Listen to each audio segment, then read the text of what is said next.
Welcome to the Smart Dad Podcast, where we help you lead well at home, in business, and in life. I'm your host, Derek Moore. Smart dads are intentional, engaged, and ever learning.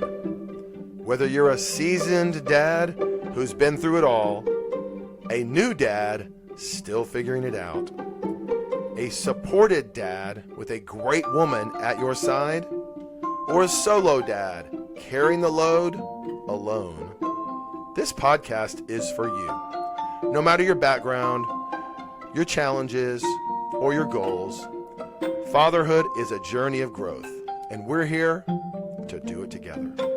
Each week, I'll share insights that I've garnered throughout my life of raising kids, building businesses, and leading others. I'll definitely share some failures, some successes, and I'll even be able to show you tools and strategies that you can use to become a smart dad in your own life. Welcome back to the Smart Dad Podcast. This is our 6th installment of our 8-dimensional living model. We've covered faith, we've covered family, we've covered finances and fitness. We've talked about food, and this week we're talking about freedom. Now, this isn't about a bumper sticker or a slogan. This is about living free as a man, as a father, and as a leader. I think out of all the dimensions, freedom is so essential to have on the forefront of your mind. As a dad, your relationship with freedom becomes the blueprint that your kids will inherit. They will see it. They will follow your example. You are modeling it for them. You know, freedom isn't granted. It's not given to you by governments. It's a natural, God-given right. Even our Constitution in the United States doesn't create freedoms. It protects them. And just like Scripture from Genesis through Revelation reveals more and more of God's nature over time, America, at its best, has become this ideal political revelation that has been progressively improved upon by our country, both at its inception and even today. We borrowed from nations, from city-states, from all those who came before us. Our founding fathers did something bold. We said it is a God-given right that we recognize freedom belongs to the individual, not the institution, not the monarch, not the government bureaucrats, not those who want to lord fear over you. So today we're going to talk about 5 types of freedom. And I really want you to find out which of these you're locked in on and which you may need to do some improving on, some work on, some self-discovery on. So we'll talk about political freedom. We'll touch on financial freedom. We'll talk about freedom with your time in your relationships, and then moral freedom, what that really looks like. And then we'll close with how to raise kids who aren't tethered to comfort. They're not tethered to fear. They're not tethered to your wallet. They're not walking around scared of the world, but they're able to stand. They're able to lead, and they can really lean in to their own freedom. So, politically speaking, freedom is contagious. If you look at the history of American Revolution, we began a break free from colonial empires. We began kind of a contagious wildfire with our Declaration of Independence in 1776 and our subsequent Constitution. Again, your Constitution in the United States isn't giving you freedoms. It's recognizing that these rights are yours, both by nature and by God. In fact, that is what made our American experiment, which we're still working through today, so revolutionary. We are built on philosophy, natural law, covenant government, and it's all integrated into our system of operating, our federalism, our states, our local governments, all the way down to our properties.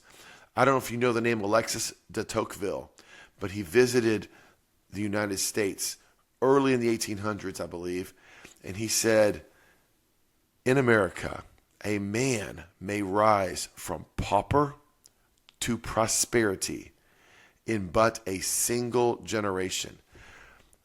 He found this to be unbelievable because it's never been seen before anywhere else in the world. So that's our foundation. That's where we started. But freedom is fragile, and we must protect it. We must practice it. We must exercise it. You've probably seen all kinds of videos of people exercising their freedoms. Well, freedom must be exercised, demonstrated, and passed on to your children. It's that important. So how do we do that? In my home, when my kids have turned 10, man, we've had so many conversations about political freedom, political topics, our 3 branches of government. And these kids, my children, they know this stuff. I had my oldest 4 memorize in alternating form the Declaration of Independence. Okay, that's not hard. Well, we think of the preamble, but the entire Declaration of Independence, when in the course of human events, it becomes necessary for one people, ... They went through and memorized it from the ages of 4 to 8 in alternating form. And it was powerful. They didn't know what every word meant, but it sharpened them. So I don't say do things my way. I'm just telling you, I find that if you talk about topics, again, your values are caught, not taught. And also freedom of speech. You can say what you want. That doesn't mean you're free from consequences. Sometimes my children say things to each other or to another authority or to their parents, and those words carry consequences. So as they grow up, graduate from high school and go on, I don't just want them to be consumers of freedom who just suck freedom down and don't understand it. I want them to know the power and the price that has been paid for our political, governmental related freedom. Another thing is financial freedom. Now, we had an entire episode on finances. I talked about my financial collapses, plural. I've talked about what it looks like to come back. But something to think about is, what if you have a job that just sucks your soul? It's security, quote unquote, if you can really say that. But you're just going through the motions for the insurance, for the schedule, for the money. Are you really financially free? Are you really a slave that you're giving yourself to someone else? It might not be in your mindset to say, I have to be self-employed. I'm not saying that. But make sure wherever you are, you're both appreciated and compensated. Because in reality, right, your time, your energy, money, those are yours. You need to prepare every day, every week, every month, every quarter, every year to manage those. So some financial freedom that I want all the smart dads to know. A couple things. Smart dads know that everyone who succeeds financially has a budget. I found out that even billionaires and 100 millionaires have budgets. They know where every dollar is going. Like Dave Ramsey says, give every dollar a name and tell it where to go in advance. Second thing, smart dads work feverishly, intensely, if they're not there, to find a way to begin to save enough for emergencies. Couple things, guys. Having 6 months as an emergency fund saved up for all your expenses is a pretty big deal. Having a paid off house makes the wife so relaxed. Her nesting instinct is fed. Her fear of quote unquote losing the house, ever not making a mortgage, goes away. So those are two big things. Third, smart dads invest wisely. There's a lot of new stuff happening in markets. This is always the case. But smart dads only put money into exactly what they understand. If you don't understand it, don't invest in it. Oh, my brother-in-law, my cousin, my uncle. No. Also, if you don't believe in it, don't invest in it. If you like Apple products, you believe in them, you understand Apple, you can buy Apple. If you prefer Google products or Android products and I want open source, okay, if you believe in that, invest in it. If you're ambivalent, if you don't really care, kind of agnostic to it, I think it's okay to invest in it, but I would research some more before I invest in it. Okay, third, invest wisely. Fourth, smart dads keep learning. Okay, I want to challenge you, find something every year. Once a year is an easy goal to add to your toolkit of your financial IQ. Do you know about IRAs? Do you know about Roth IRAs? Do you know about self-directed Roth IRAs? Do you know about a 401k, a 403b? That's retirement, right? All these things, just add something every year to your financial toolkit. Smart dads, of course, are going to teach their kids, number 5, what they know about money. Now listen, if you're embarrassed, don't be. Hey kids, here's what I know about money. Let's learn more together. If you know a lot, then you need to dumb it down, simplify it, go to foundational principles. If you feel like you don't know anything, tell your kids what you do know and learn together. 6th, smart dads use planning tools to automate savings. Make that money move itself, right? Make the decision once and get paid forever. Every week, every 2 weeks, whatever your payroll is, move that money over, put it on autopilot. So letting your kids know what you're doing, being a smart dad, these 6 tips, I like to work them into my life.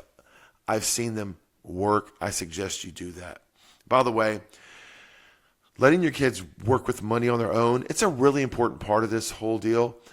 If you've ever seen how creative they can be, what they get excited about, it's the weight of their piggy bank because of all the coins, or maybe it's the bank balance they have. Maybe it's what they can give to somebody. Maybe it's knowing that they can buy something on their own. Whatever motivates them, let them touch money, invest money, play with money, do everything you're supposed to do with money. In fact, if you do that, you'll be surprised. I had a friend whose kid bought some DJ equipment. It was pretty essential, basic, but it was good quality. And you know what? He saved up his own money and he bought DJ equipment. He started getting invited in middle school to all of his friends' birthday parties. They would pay him to play music there. So he got to go to every party. He made money, did that on the side, middle school, high school. Found out about an ROI, return on investment. That little bit he spent, the time he put in every weekend, keeping up with music, that was his passion. But guess what? He was able to sell that business to another middle schooler who repeated the process. Man, this guy went off to college with all the money he needed to take care of himself. Final point on money. When you're financially free, you can rise above life's petty problems and you can focus on the things that really matter to you, whether it's your faith, whether it's your family, whether it's your body, whether it's your mind, whether it's having fun, your purpose in life. That's why you want financial freedom. But we're not talking just about money This is not money, money, money. This is about true freedom. True freedom, to me, also includes being able to run your own life, run your own schedule, or at least manage what you've been given. There are 168 hours in a week, 24 hours a day, 7 days a week. That's 168 of them. If you need to, you can break your week into hour by hour by hour. Give every hour a name. Tell every hour how you plan to spend it. Take your time and account for it. Now, I'm not saying be stressed out. If you need to have fun, have fun. If you need to work, work. If you need to sleep, sleep. You can think back to my 3210 podcast. If you need to listen to that, that's how you get your fitness up. You have a balanced life. But even more so, tell every hour or even every minute. I would say 5-minute intervals. And so if you have 12 5-minute intervals per hour, sometimes in your day, you need to do that. Pop, pop, pop, pop, pop, pop, pop. You need to go boom, boom, boom, and get to where you need to go. Get in and get out. Sometimes, hey, Friday night, 2 or 3 or 4 hour movie or date. Okay, you don't need to have 5-minute intervals, but have them be appropriate. If you don't architect your days intentionally, someone's going to come in and just take your time from you. You'll be distracted. You'll be pressured. You'll want to please somebody, a kid, your spouse, your boss, your neighbor. And, oh, okay, I'll do it. Sure. That can lead to resentment.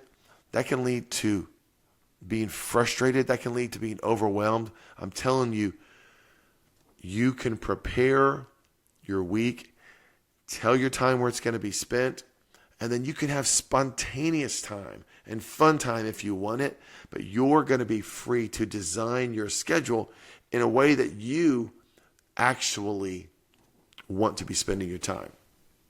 Let's be real. You don't find time for things that matter. You make time. So that's a reality. Be a smart dad who makes time for the things that matter. That will give you freedom.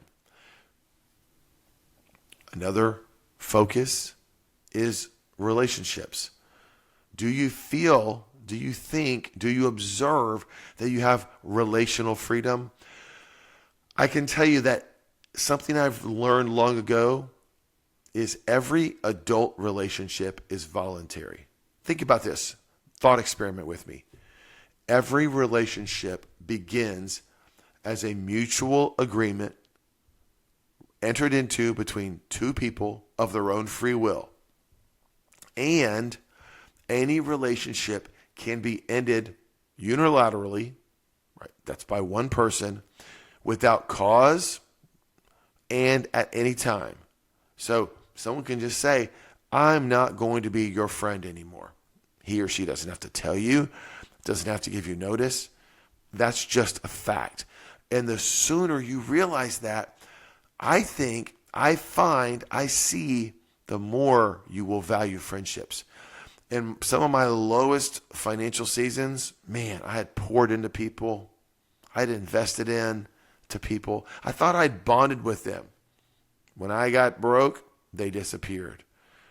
One of my ministers, who had been my biggest cheerleader spiritually, ghosted me. Many family members, even some close ones, radio silent. And it was just shocking because I hadn't seen that before. But guess what? Now I realize they voluntarily stay in a relationship. Now, I think it's healthier to have relationships with people who want to have relationships with you. You're always free to go. You're always free to leave a relationship. So just remember, relational freedom is really every relationship with an adult. They can always walk away. You know, I've heard, maybe you've read, hard times build character. I would say maybe that's true, but hard times, to me, they reveal character. You find out what's already in there when times are hard. That's not really when you're putting things into your character. And when people walk away, they show you who they were. Now, maybe you did something. Maybe they don't want to deal with it. That's okay. That's their choice. And if you have relationships that do stay, freedom gives you authenticity. Be yourself. Don't try to dance around or step around. Oh, I don't want to hurt her feelings. Oh, she's the boss. Oh, he's going to be mad. Communicate, be authentic. And then when you're in a relationship, you're not there out of obligation. You're there because you want to be. Healthy relationships do require freedom, but they also require commitment. Let's face it, when you have a friend, when you have a family member, when you have a relationship, you're either growing together or you're growing apart. You're really not staying the same. So when we think about freedom, let's talk about a child's perspective. So I just returned from a 5-year-old birthday cruise. So I took my 5-year-old daughter on her daddy-daughter birthday cruise for 5 days. And one of the things we do is we have freedom to eat and try everything on a cruise. There are no consequences because the food is all included. So about day 2, she asked if she could have a donut with breakfast, at breakfast. Of course, she asked for ice cream before lunch, between lunch and breakfast at the pool. Absolutely. After lunch, can I have a dessert? Yes, banana split. At the pool in the afternoon, can I have ice cream? Absolutely. At dinner, can I try a dessert, a cake? Oh, birthday cake, great. So that went on for 2 days. And the second day, she had been eating meats and eating fruits and eating vegetables, having some burgers and fries, but she also had lots of sugar. And I was tucking her in, kissing her at night, and she said, "Daddy, my head hurts, and my tummy hurts too. I think I had too much sugar." I said, "Oh, okay, sweetie." She said, "Should I skip all my sugar and ice cream tomorrow?" You know, I had a chance to wag my finger to say, "Hey, I've been watching you. You overdid it." I didn't do that. All I said was, "Well, let's see. If you go all day without sugar, see how you feel after dinner.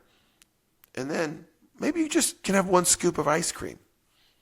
She said, "Strawberry. That's what I'm going to do tomorrow. 1 scoop of strawberry after dinner." That's how freedom works. Proverbs 25:16 says, "If you find honey, eat just enough. Too much, and you will vomit." So it's right there in the Proverbs. It's such a simple truth. So I let her experience the effect of her choices. Now, is she going to do that again? She might, but if she can immediately feel the consequences of her actions, then she can develop that personal responsibility.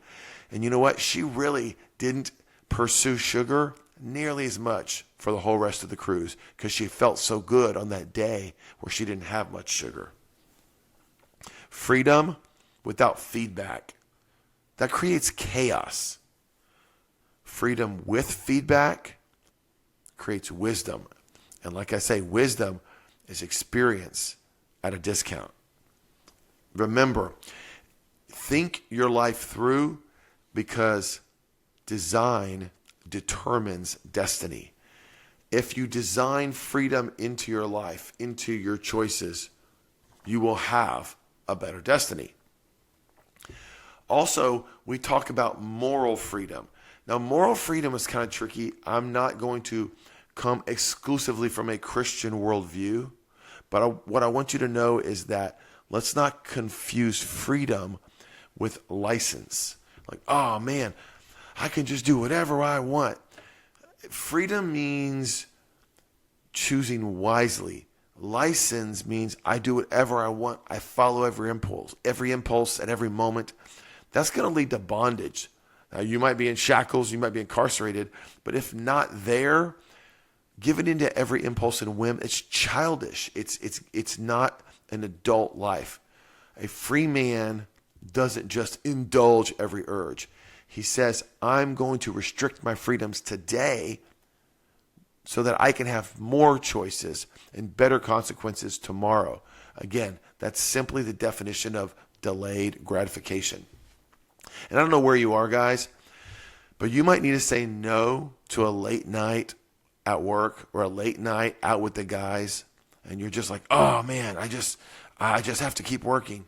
You might need to say no to that to show up at home.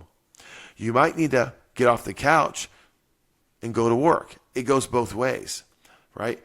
Any self-serving activity that threatens your long-term health, your family's long-term freedom, right? Those are things you're probably going to want to say no to because you're free to choose, but you're not free from those consequences. Now, that may be silly, but your children need to hear that.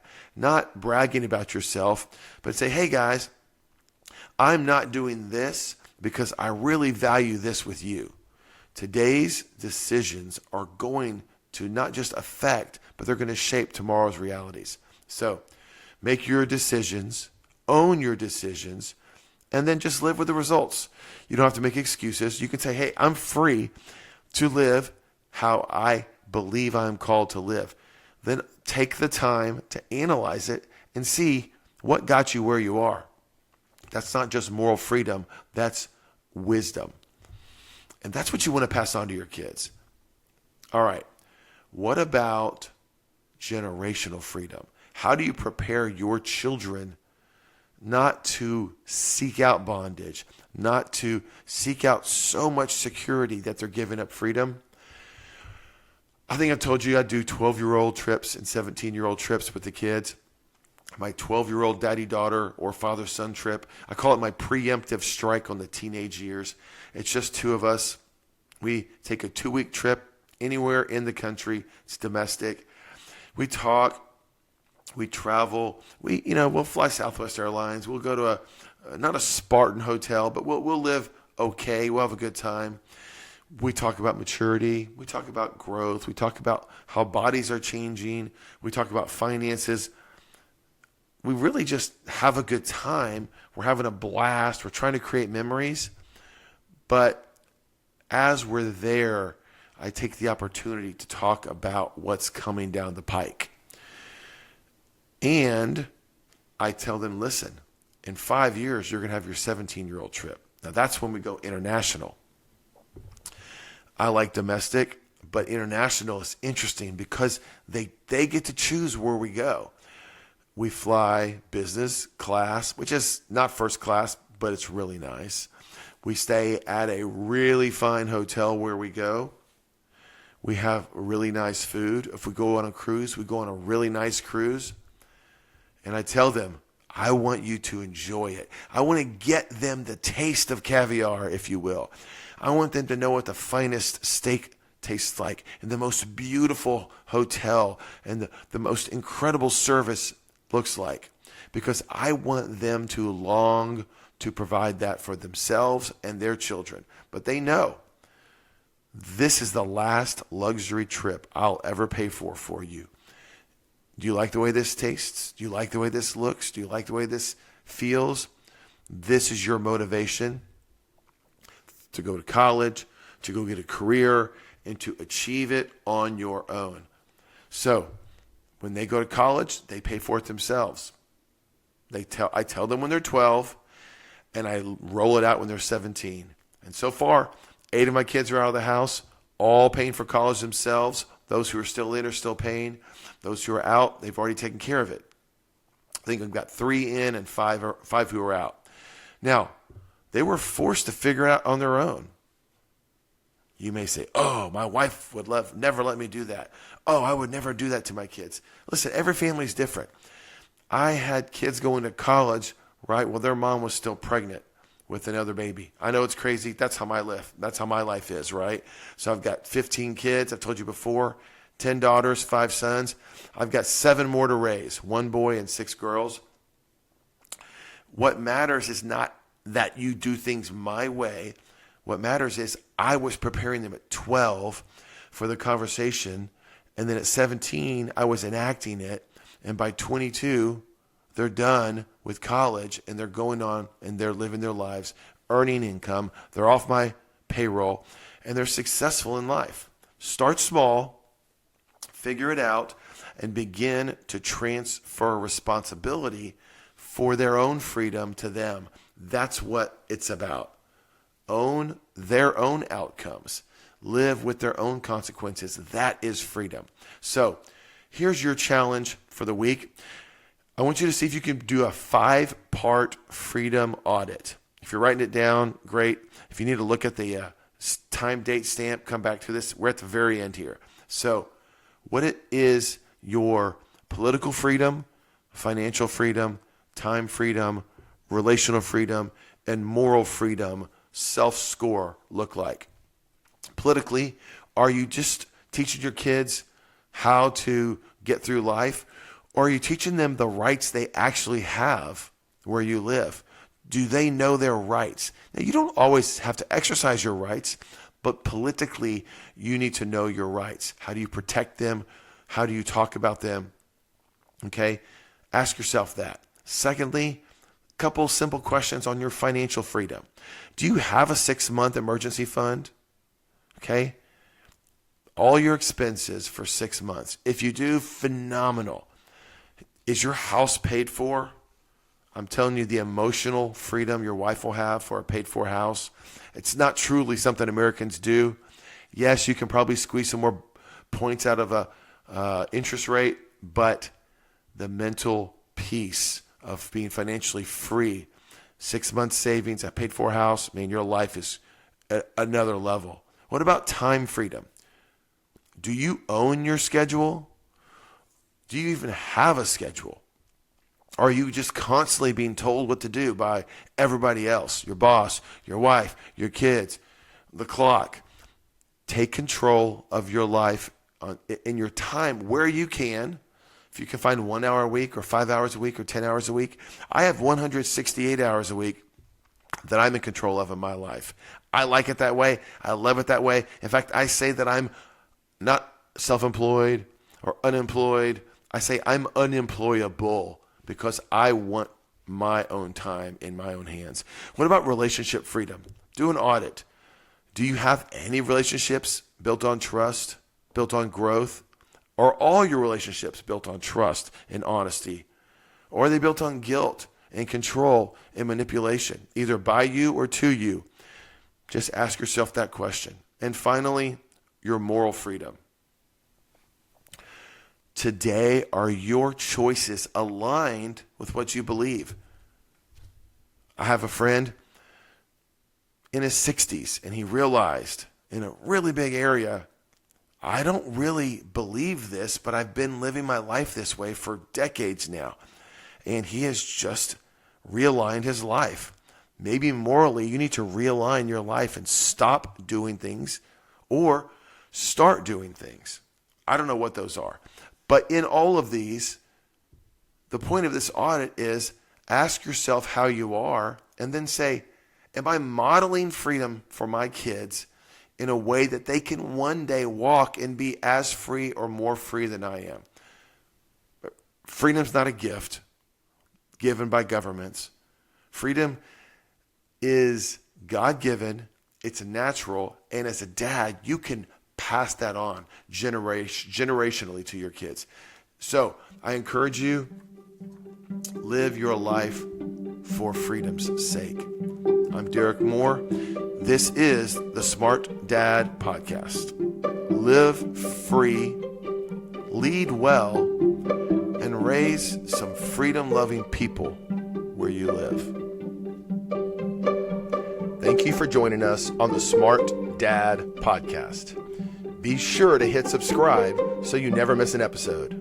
For resources, links, and more, check out the show notes. Also, if you like what you heard today, please leave us a 5-star review so other dads can find the podcast and be the dad they are meant to be. Now go out and be a smart dad today.